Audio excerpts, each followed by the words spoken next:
Bonjour à tous. Donc, là, je vais vous présenter un article Cost Effectiveness of Endovascular Revascularization versus Exercise Therapy for Intermittent Claudication due to Iliac Artery Obstruction. Donc, c'est un article qui est sorti au journal européen en octobre 2021. La problématique, donc, ça va être de parler des lésions iliaques symptomatiques chez les patients claudiquants et donc de comparer donc, ce qu'ils appellent le SET, Supervised Exercise Therapy, donc en gros la rééducation à la marche supervisée, versus ER, Endovascular Revascularization. Pour refaire un petit point sur les recommandations des traitements des lésions iliaques dans la claudication intermittente, donc le traitement de la rééducation à la marche et la rééducation supervisée apparaît comme le traitement de première intention avec une recommandation de classe 1A. En ce qui concerne la revascularisation endovasculaire d'emblée, elle est potentiellement proposable aux patients qui ont une claudication très invalidante. Et qui sont des personnes actives ou en cas d'échec de la rééducation de la marche. En ce qui concerne du coup la rééducation à la marche supervisée, donc la recommandation disait de grade 1A, il y a une supériorité donc qui a été démontrée de la rééducation à la marche supervisée versus la non supervisée avec le coach quoi. Donc là, ça c'est en grade 1C. Globalement, la définition sur laquelle ils s'entendent pour cette rééducation supervisée, c'est une marche qui est juste sous maximale avant la douleur pour pouvoir augmenter progressivement le périmètre de marche, au moins 3 heures par semaine et sur une durée au moins de 3 mois. Il est aussi prouvé qu'il n'y a pas de risque cardiologique spécifique à proposer une rééducation à la marche aux patients claudiquants. C'est-à-dire qu'en gros, on peut le faire sans forcément faire un bilan cardio avant de lancer la démarche de rééducation. En ce qui concerne la revascularisation endovasculaire, on a des bons résultats sur la perméabilité. Dans la littérature, on retrouve dans certaines cohortes plus de 90% de perméabilité à 5 ans, avec un risque opératoire qui est contrôlé, relativement faible. Il présente là dans l'article l'étude de la Clever Study pour essayer de reprendre un peu la problématique, qui montre qu'en fait, entre la revascularisation endovasculaire et la rééducation à la marche supervisée, sur 18 mois, il n'y a pas de différence entre les deux pour les populations. Et notamment, il n'y a pas de différence sur le périmètre de marche. Par contre, il y aurait une légère augmentation de la qualité de vie et par contre, une augmentation du coût pour la société. Juste pour préciser quand même qu'il y avait très peu de lésions iliaques dans cette cohorte et que c'était essentiellement des lésions fémoro-poplitées. On ne parle pas du même étage. Juste pour revenir sur le traitement de la rééducation en première intention, il y a une révision des guidelines qui a dit qu'effectivement il fallait rééduquer, sauf pour des lésions fémorales communes où on pouvait aller directement sur un traitement de revascularisation, puisqu'il n'y a pas possibilité de remettre en charge approfondie. Ok. Et donc l'objectif de l'article, c'était de réaliser une évaluation du rapport coût-efficacité à 1 an d'une revascularisation à 1 an, soit de revascularisation endovasculaire, soit d'exercice supervisé pour le traitement de première intention, chez les patients qui n'ont pas encore eu de rééducation, des lésions iliaques et chez les patients seulement claudiquants. Pour ça, ils ont utilisé les données de la Super Study, donc Supervised Exercise or Endovascular Revascularization for Intermittent Claudication due to an Iliac Artery Obstruction. Et donc, c'était un essai qui a été réalisé, un essai de supériorité qui a été randomisé avec des groupes parallèles, un essai qui est multicentrique dans un seul pays, aux Pays-Bas. C'était une étude qui provient des Pays-Bas. Tous les groupes avaient donc le Best Medical Treatment et avaient aussi des conseils à minima d'arrêt du tabac. Les deux groupes comparés, donc on avait la rééducation supervisée. Donc cette rééducation supervisée, elle était donc codifiée. C'était donc sur 6 mois avec 2 séances par semaine les 12 premières semaines, puis une séance par semaine pendant 8 semaines, et après, une fois toutes les 2 semaines pour le reste de la rééducation. Sachant que le patient avait aussi des conseils de marcher de manière indépendante en dehors des séances supervisées. Pour la revascularisation endovasculaire, donc, il précisait qu'un stent était mis en place pour toutes les recanalisations des occlusions, pour des lésions traitées avec des sténoses résiduelles supérieures à 30% et quand il y avait un delta de pression supérieur à 10 mm de mercure.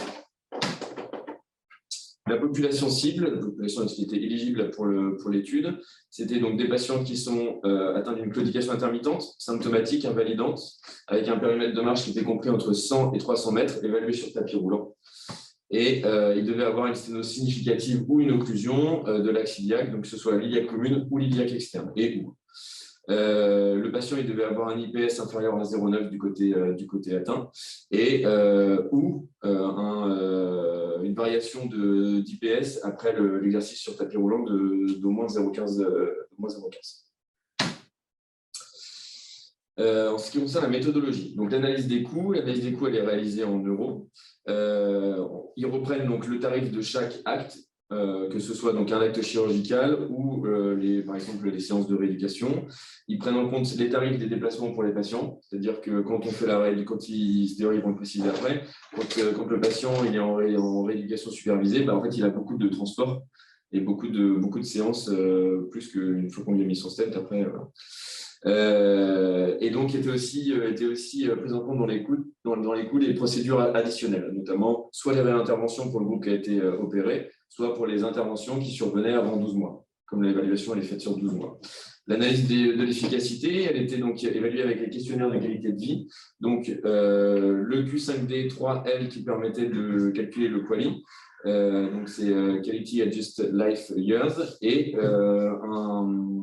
un questionnaire plus spécifique de la chirurgie vasculaire, enfin, du moins de l'artériopathie périphérique, le VascuCol 25NM. Donc, ces questionnaires, ils étaient réalisés à J0, ils étaient réalisés à M1, M6 et M12. Et le suivi, donc, c'était 12 mois. Quand même. Bon, là, j'ai remis le tableau des coûts, mais bon, ce n'est pas forcément très, très intéressant de regarder combien ça coûte aux Pays-Bas. Mais bon, voilà. L'évaluation du rapport coût-efficacité, donc les indices qui étaient utilisés, donc l'ICR, l'Incremental Cost Effectiveness Ratio, qui permet de calculer en fait le bénéfice sur l'évaluation médico-économique soit d'un produit de santé, soit d'un traitement.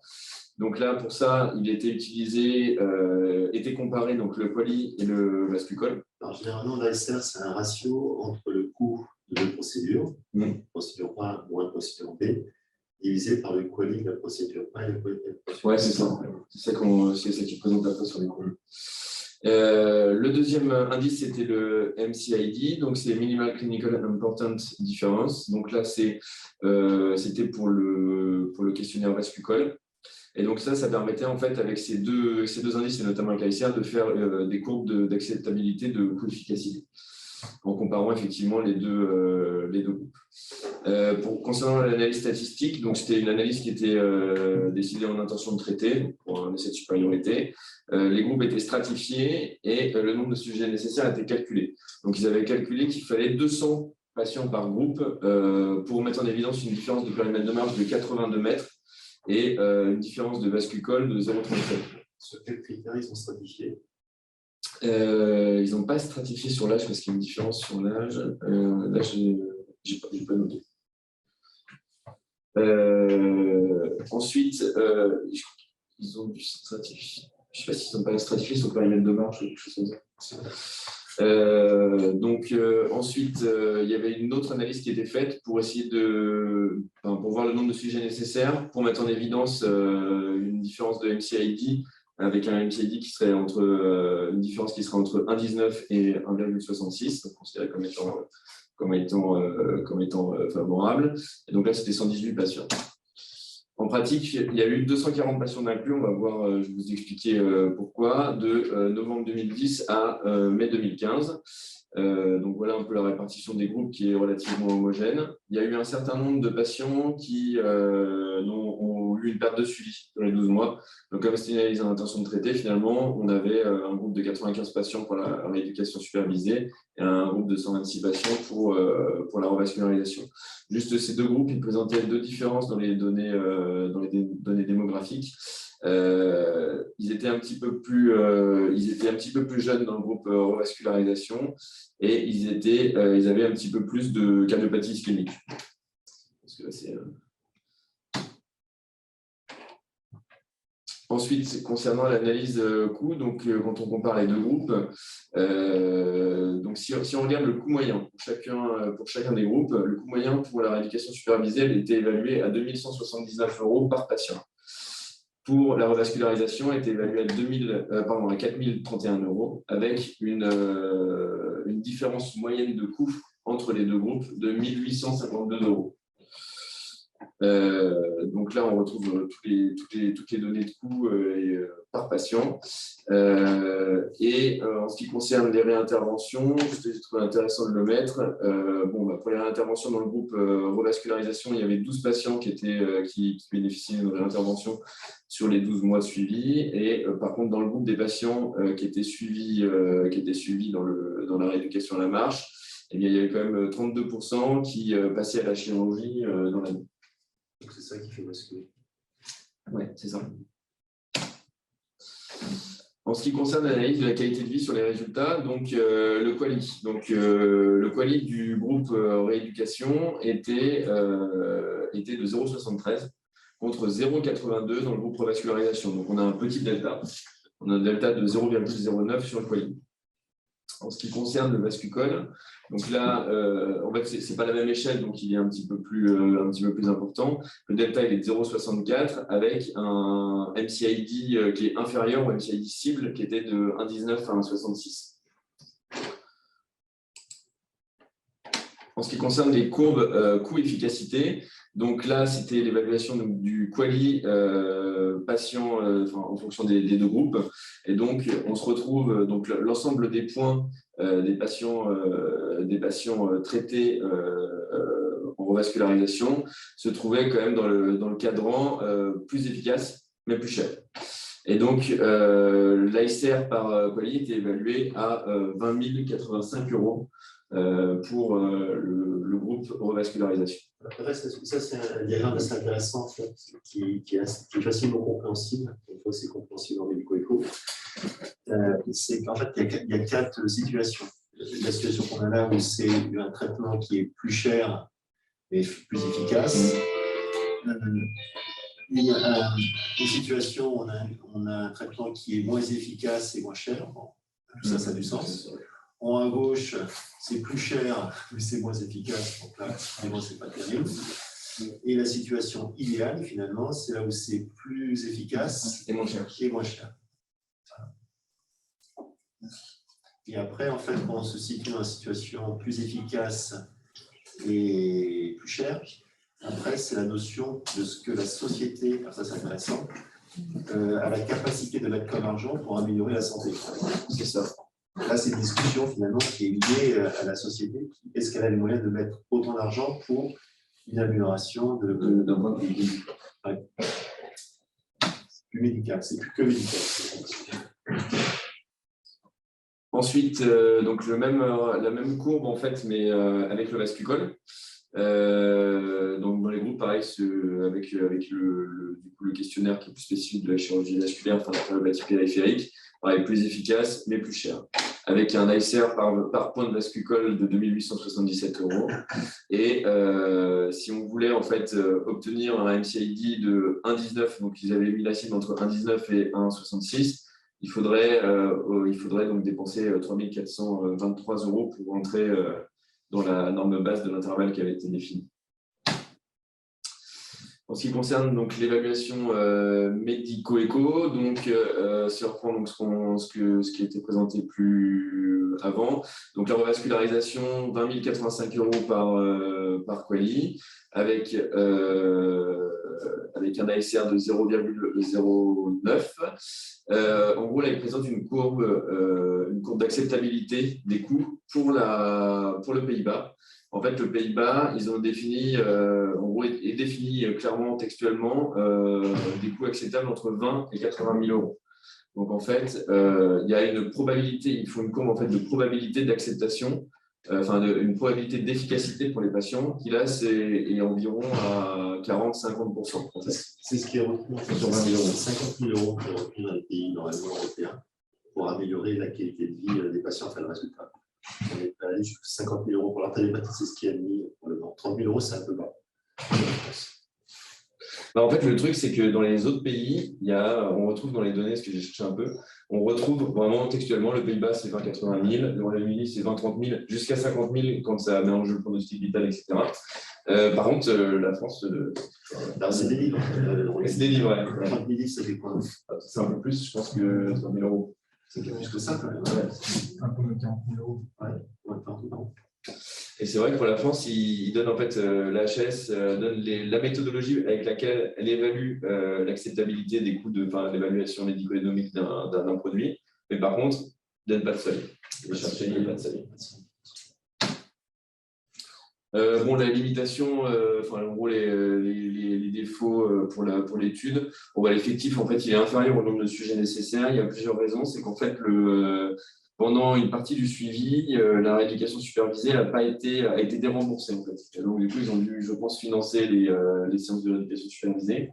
En 2017, l'État des Pays-Bas a dû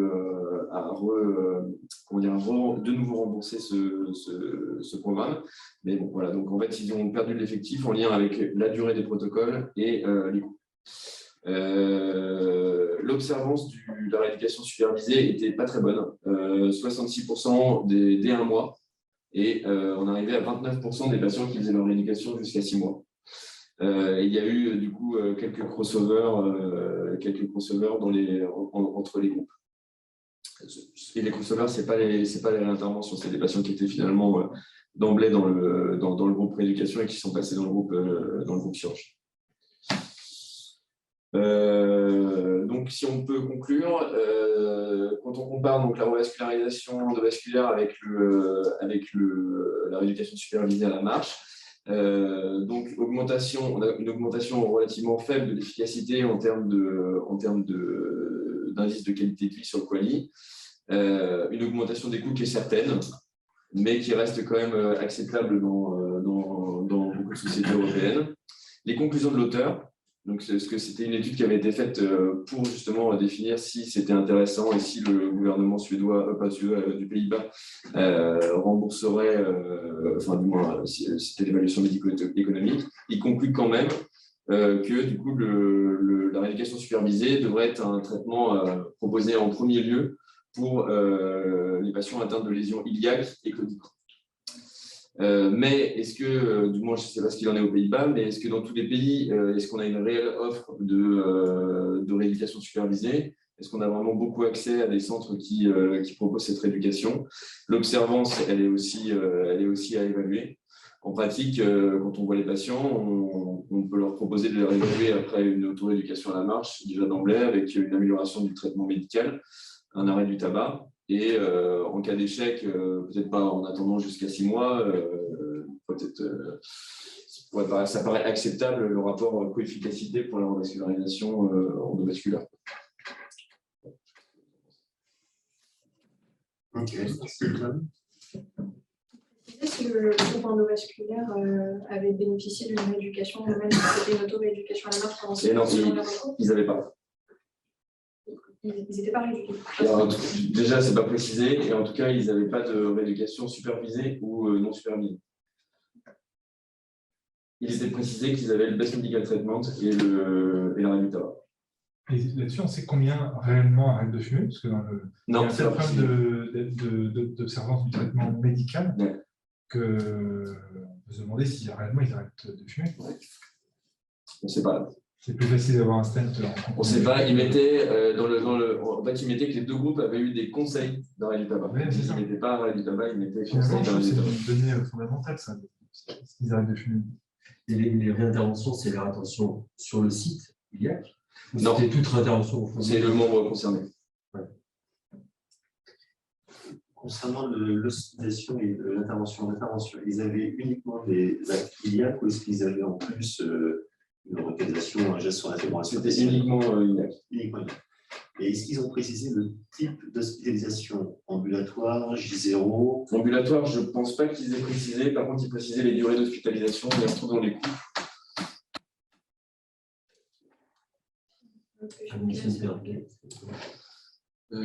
Est-ce qu'il précisait? Tu vois, with patient.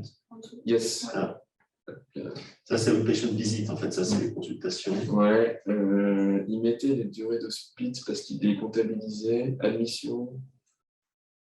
Ouais, en fait, non, c'était le global. En fait, sur le. C'est une notion importante parce que les coûts ne sont pas les mêmes quand même entre une hospitalisation. Alors, je dis, ils font peut-être tout en ambulatoire, là, c'est possible.